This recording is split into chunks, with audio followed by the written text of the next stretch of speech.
Hello दोस्तों, कैसे हैं आप सब लोग। आशा करते हैं अच्छे होंगे। स्वागत है आप सबका एजुकेशन चैनल पर, जिसमें हम देख रहे हैं हिंदी विशिष्ट क्लास 7th भाषा भारती। वीडियो को देखने के लिए चैनल को लाइक शेयर सब्सक्राइब कर लीजिए। आइए पढ़ते हैं इस वीडियो के माध्यम से इस पाठ को।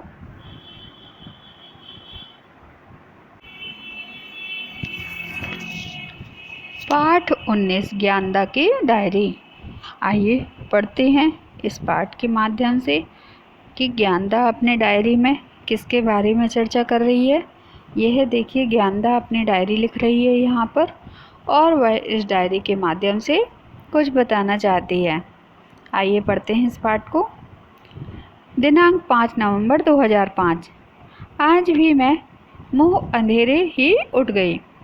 रोज की तरह पढ़ने नहीं बैठी, बल्कि टीकमगढ़ आने के लिए तैयार होने लगी।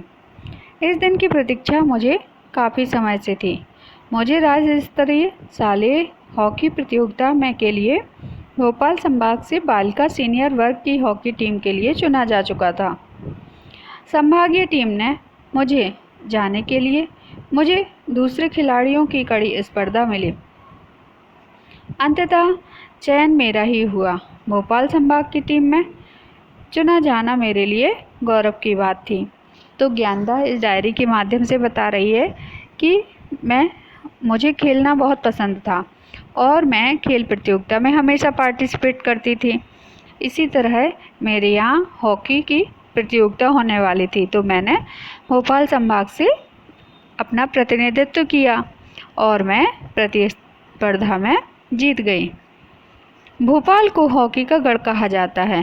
भोपाल की कई खिलाड़ियों ने इस खेल में राष्ट्रीय एवं अंतर्राष्ट्रीय स्तर पर नाम कमाया है। इनमें अहमद शेर खां, इनामुर रहमान, असलम शेर खां, महबूब खान, जलालुद्दीन और समीर दाद ने ओलंपिक खेलों में देश का प्रतिनिधित्व किया।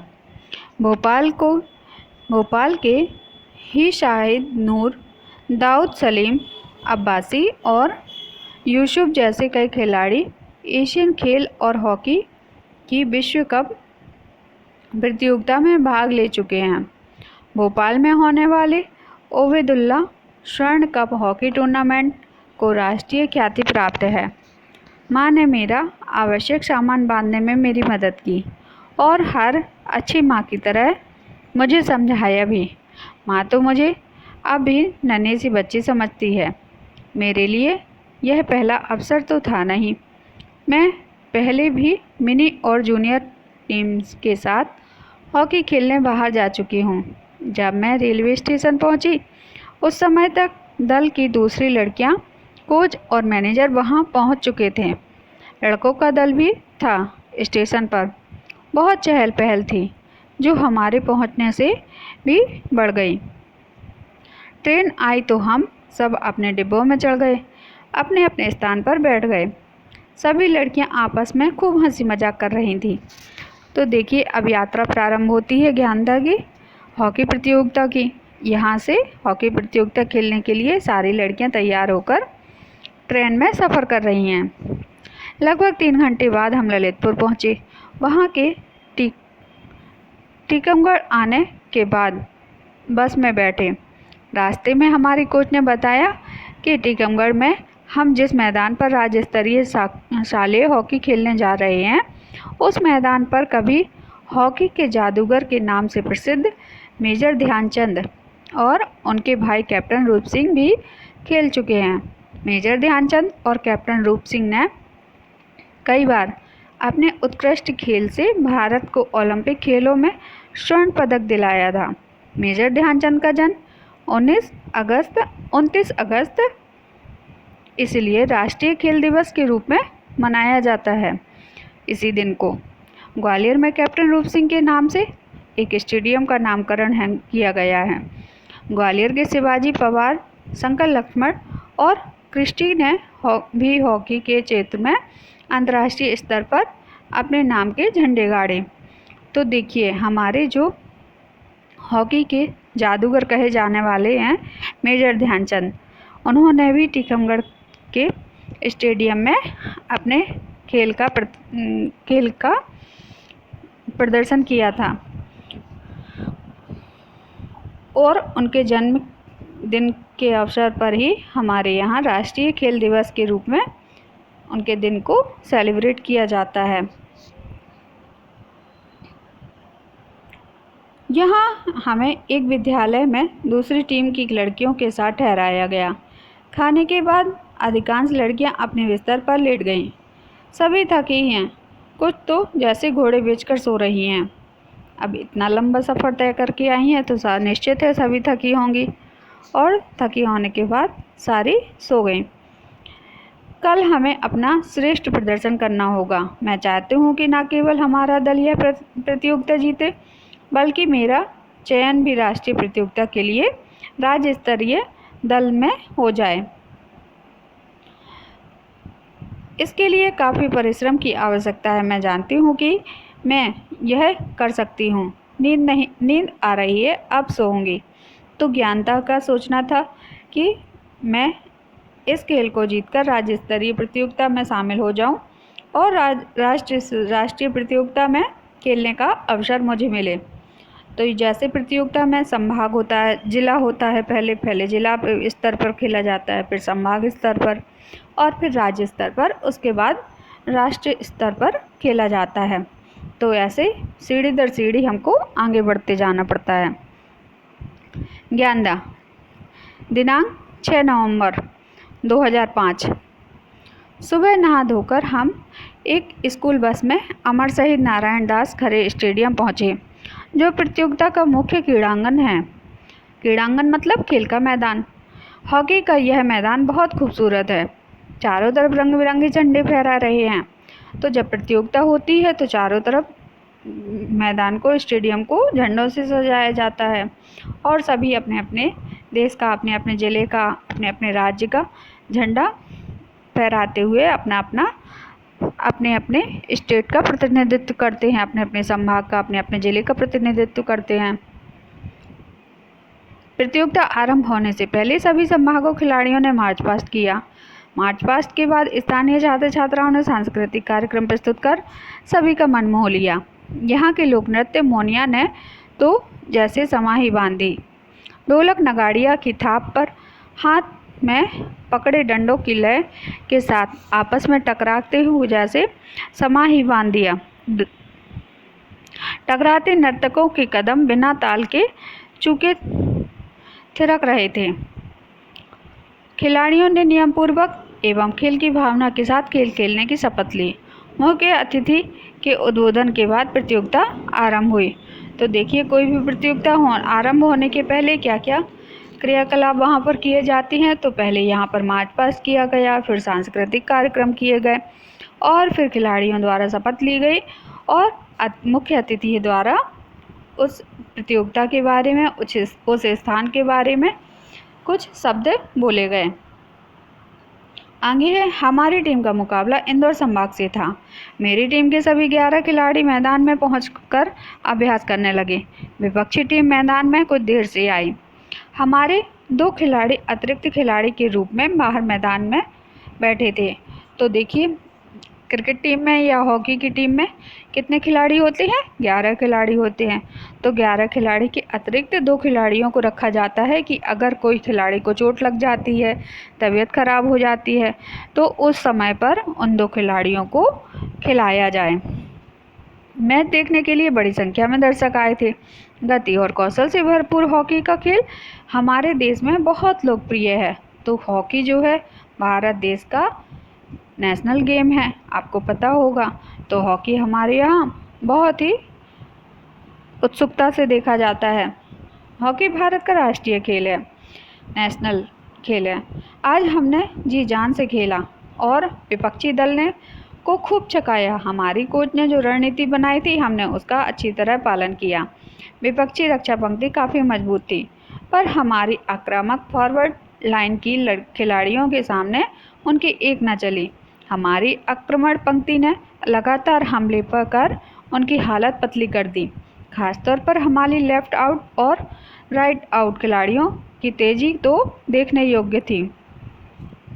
इनमें से जिसे भी गेंद मिलती वह उसे लेकर बंदूक की गोली की तरह पोस्ट की ओर लपकती।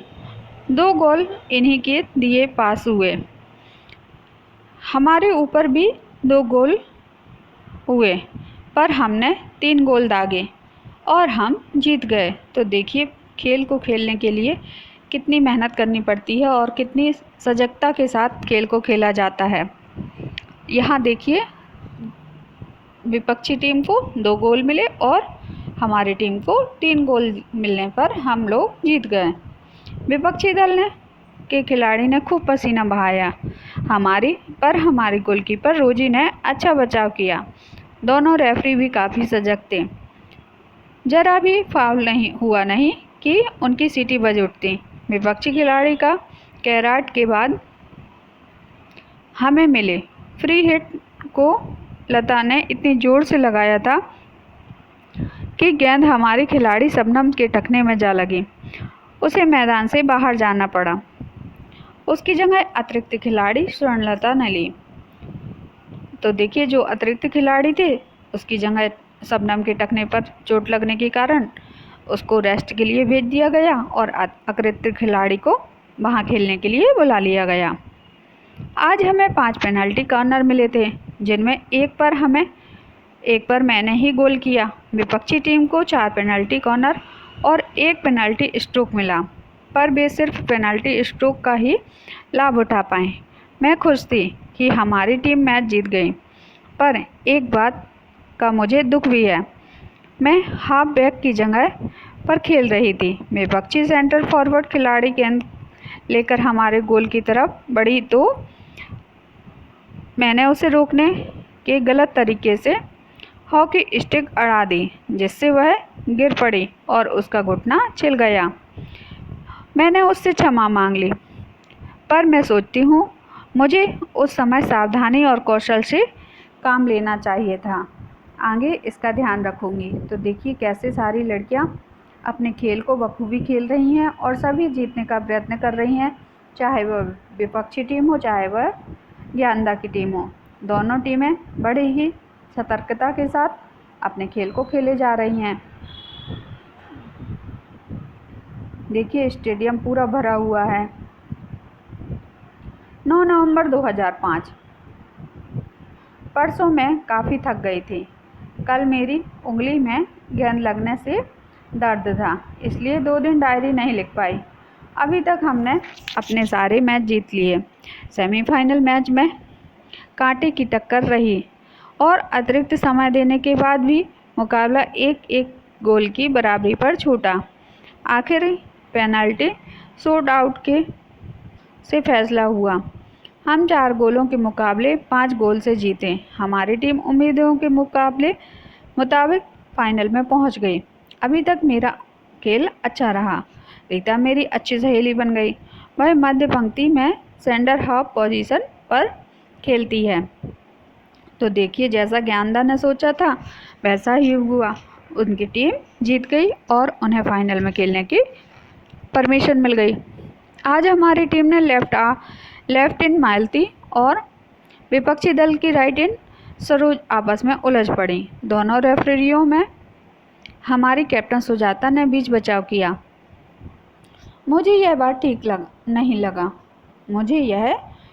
लगा कि खेल के बीच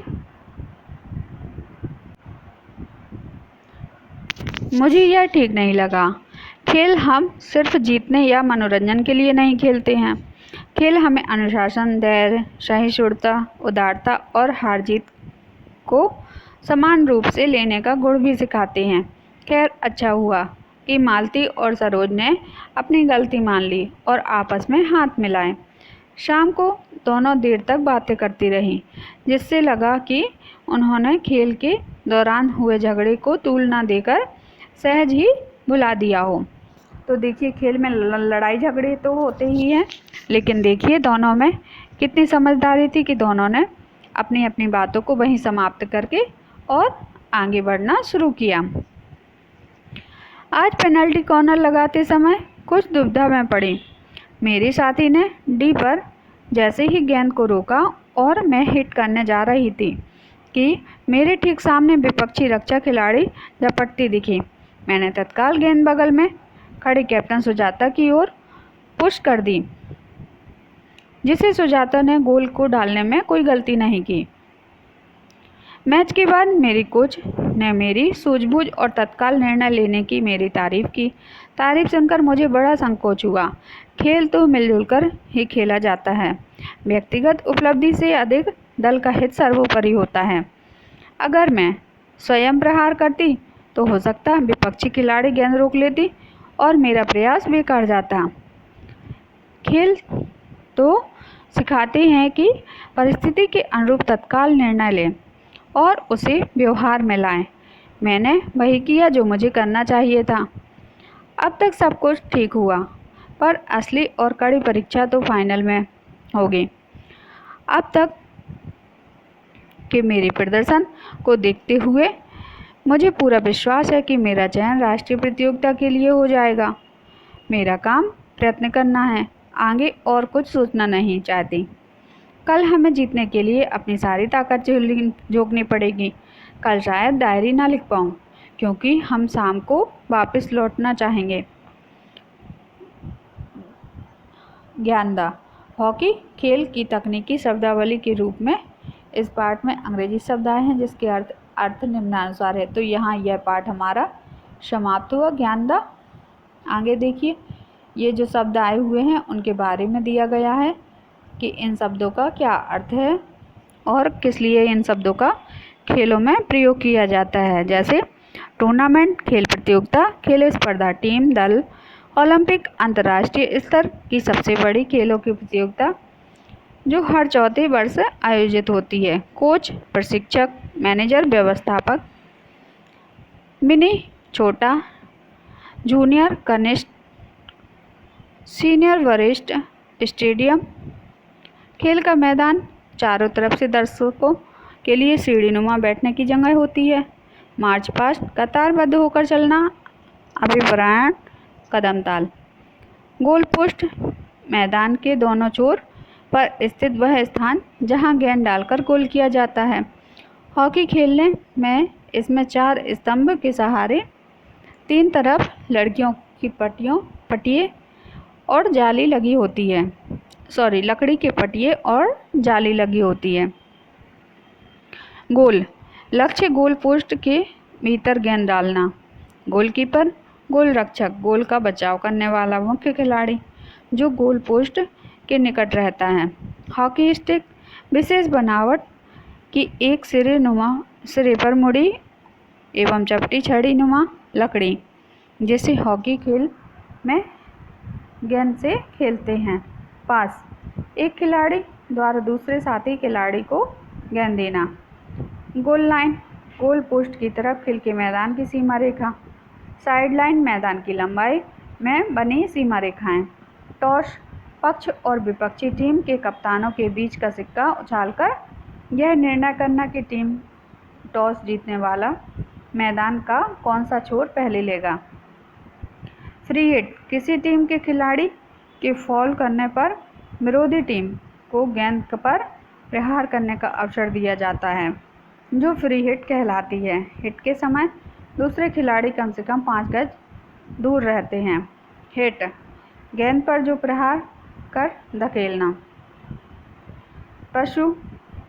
पुश, गेंद को धीरे से सरकाना। कॉर्नर, किसी टीम के खिलाड़ी की हॉकी को से छूकर उसी की गोल लाइन से गेंद बाहर जाने पर गोल लाइन के कोने से विपक्षी टीम को गेंद हिट करने का अवसर दिया जाता है। पेनाल्टी कॉर्नर, रक्षक खिलाड़ी द्वारा जानबूझकर गेंद को गोल लाइन से बाहर फेंकने या गोल के करते समय बाधा पहुंचाने पर विपक्षी टीम को पेनाल्टी कॉर्नर के द्वारा गोल करने का अवसर दिया जाता है या यह डी या गोल एरिया में लिया जाता है। पेनल्टी स्ट्रोक, गोल क्षेत्र में जानबूझकर गंभीर बाधा पहुंचाने पर पेनाल्टी स्ट्रोक विपक्षी टीम को दिया जाता है। इसमें डी के भीतर गोल पोस्ट 7 गज की दूरी से एक खिलाड़ी द्वारा गेंद को गोल में डालने का अवसर मिलता है। बचाव के लिए सिर्फ गोलकीपर होता है। एरप्ट्स। गोलकीपर को छोड़कर किसी अन्य खिलाड़ी के पांव या शरीर के किसी अन्य अंग से गेंद का टकराना या छू जाना। फाउल, नियम विरुद्ध खेलना, नियम उल्लंघन। पोजीशन, स्थिति, खेलते समय मैदान में खिलाड़ियों के निर्धारित स्थान जहां वे खेल आरंभ होने के समय खड़े होते हैं, जैसे half back, full back, right out, centre forward आदि। शब्दकोश है, इनको देख लीजिए। प्रश्नोत्तर है, इनको आगे करेंगे हम आगे की वीडियो में। यहाँ यह संपूर्ण पाठ समाप्त हुआ। तो देखते रहिए आप इस वीडियो को, पढ़ते रहिए और आगे बढ़ते रहिए। धन्यवाद।